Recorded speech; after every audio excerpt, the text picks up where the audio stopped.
Hi, I'm Ross Rosenberg. Welcome to my latest YouTube video and podcast. Today I'm going to talk about a concept that I created about maybe 12 years ago, which actually has its roots into my life going back to 1977. But let me explain first. The idea is pathological loneliness. What I would come to learn is that pathological loneliness goes hand in hand with the experience of codependency, or what I call self-love deficit disorder. There's no separation of it. In fact, pathological loneliness is this bone-aching, existential pain that codependents or people with self-love deficit disorder, or SLDs, they feel when they're not in a relationship. It is so painful, so disturbing, it can break the resolve of any SLD who is trying to break free of a narcissistically abusive relationship. If you're not an SLD, codependent, you won't know what I'm talking about. But when I came up with this concept, pathological loneliness, and I identified it in my own life, I identified that in between my relationships that I would later find out are fueled by the human magnet syndrome's compulsion to be with the narcissist, the opposite attraction, I would experience this intense loneliness.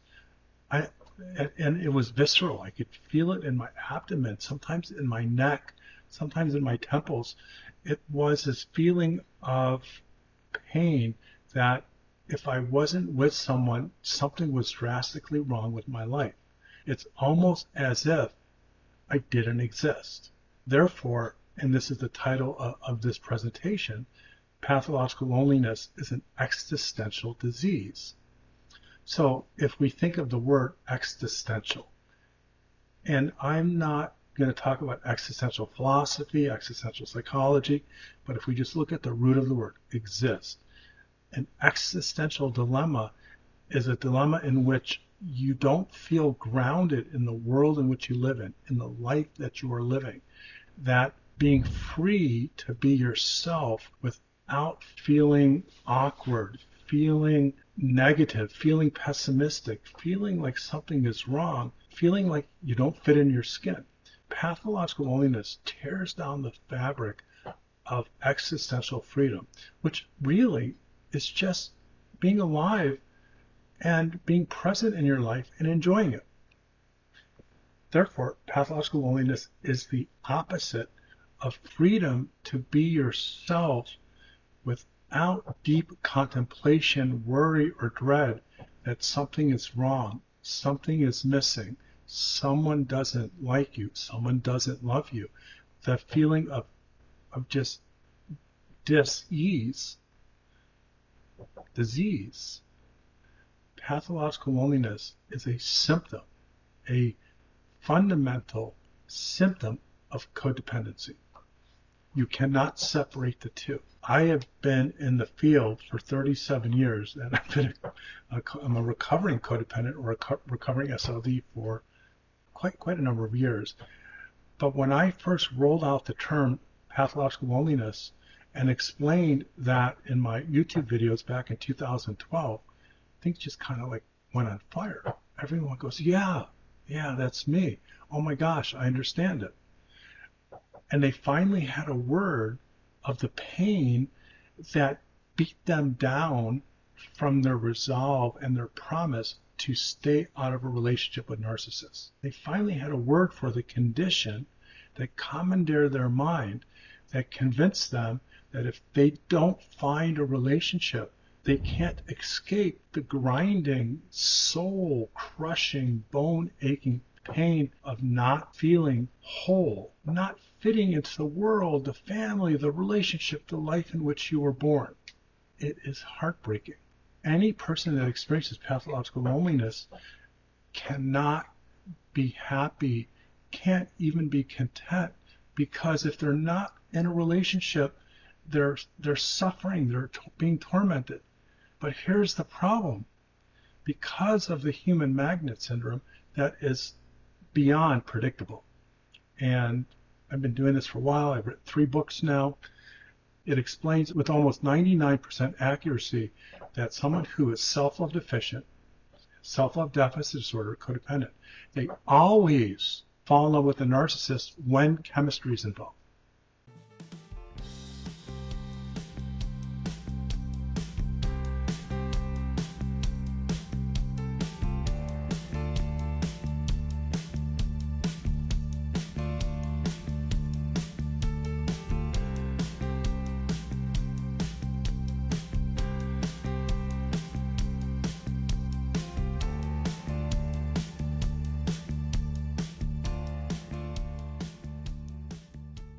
The pathological loneliness, the pain, the existential pain is so severe, it only goes away when you're in a relationship.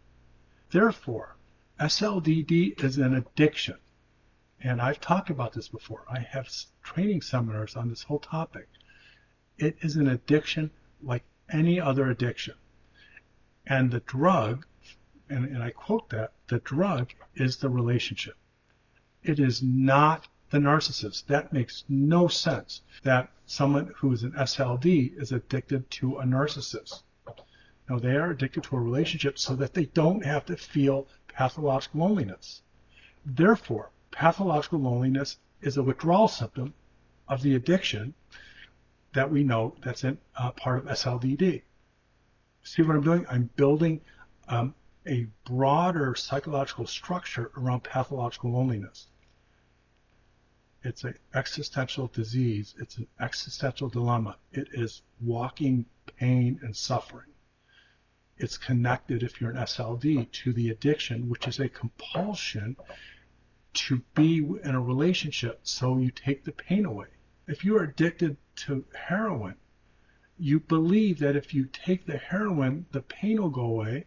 You take it, and all of a sudden you lose yourself in it, and things get worse. And you wake up the next day going, what have I done? Now that's the extreme. We could talk about that with alcohol. We can talk about that with gambling and sex. SLDD is an addiction to a relationship in order to quell the suffering of the withdrawal symptom of pathological loneliness. If someone should leave you, divorce you, abandon you, and you're an SLD, why do so many rebound? Why do so many jump right into a relationship? Well, you know the answer. It's clear.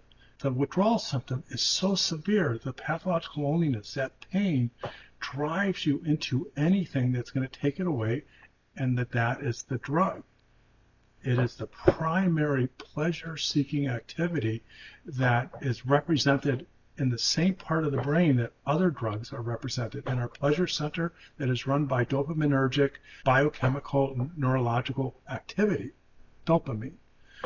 And if you put someone up, if you could put an SLD on an fMRI and watch the different parts of the brain light up, and if they break up or are broken up or not in a relationship, and then you show them a picture of someone that loves them, that part of the brain is going to light up like a fire rocket, like fireworks. It's going to boom.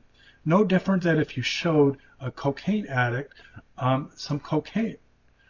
And that anticipation, that desire to get the drug, to take the pain away so you don't have the withdrawals.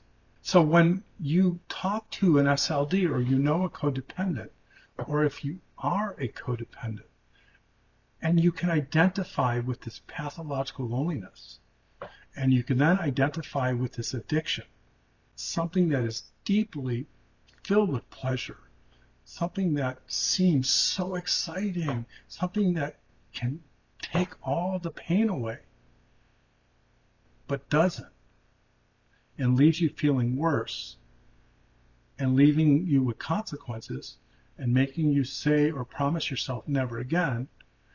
But as soon as the loneliness kicks back in, you're back in that cycle.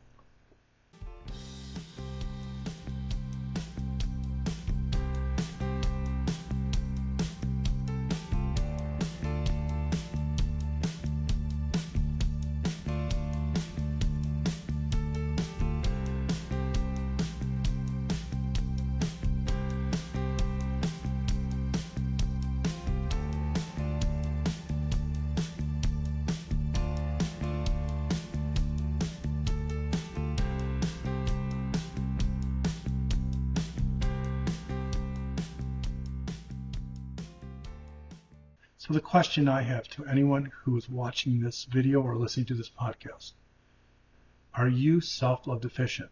Do you have self-love deficit disorder, or are you codependent? If you give most of the love, respect, caring, trust, and protection, LRCTP, to someone with hopes that it's mutual, reciprocal, and it's not, and you stay in a relationship, you're codependent. You have self-love deficit disorder. I wrote in my book, The Codependency Revolution, this definition. It's simple. It is going to change the world. Let's define codependency simply.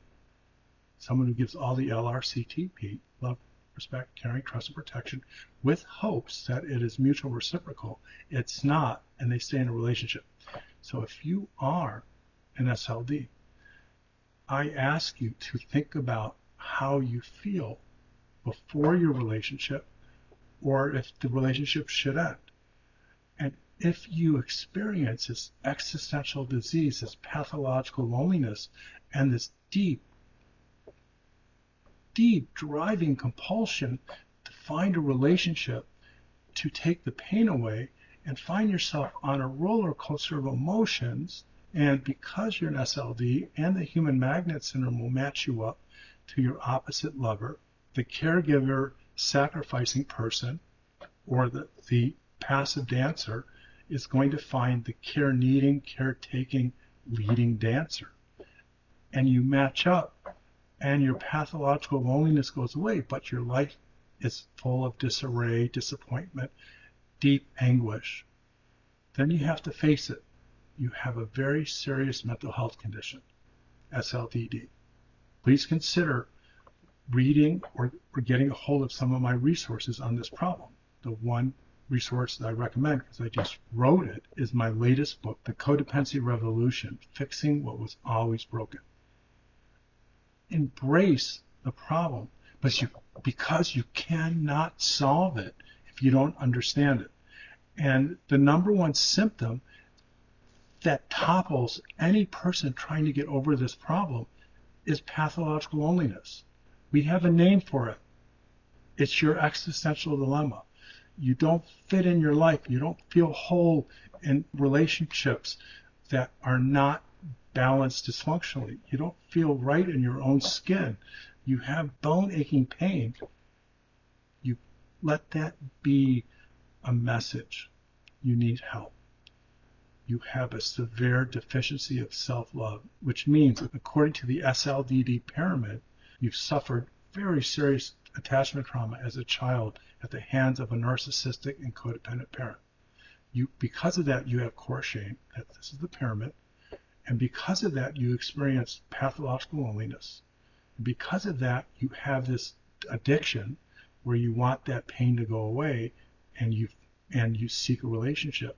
And then at the very top of this pyramid, you have all the symptoms explaining SLDD or codependency. Well, you can get help. You can solve it. You can vanquish your loneliness.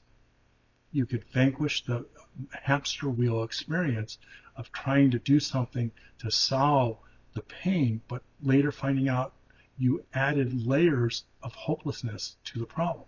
And the only solution I know of is to get to the core of the problem of SLDD, to get to the solution for why you settle in relationships where you give all the love, respect, caring, trust, and protection, don't get it, and stay in a relationship forever sad, but not pathologically lonely. So please consider this discussion. If you can relate to it, learn more about what it's about. If you would like my help, I created a 10-stage treatment program called the Self-Love Recovery Treatment Program that has very high rates of success.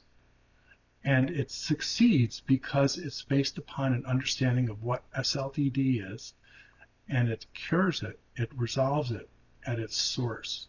By the way, stage 3 is the focus just on pathological loneliness. And there's 9 more. So I hope this was helpful. Please consider it, because we're talking about your life. If you are a relative, a friend, if you are a psychotherapist, a minister, someone who really is connected to someone suffering, an SLD who is suffering from pathological loneliness, you now know what it is. Get them help, or get help yourself. It's never too late to be who you should have been. Don't forget that. Be well, and goodbye.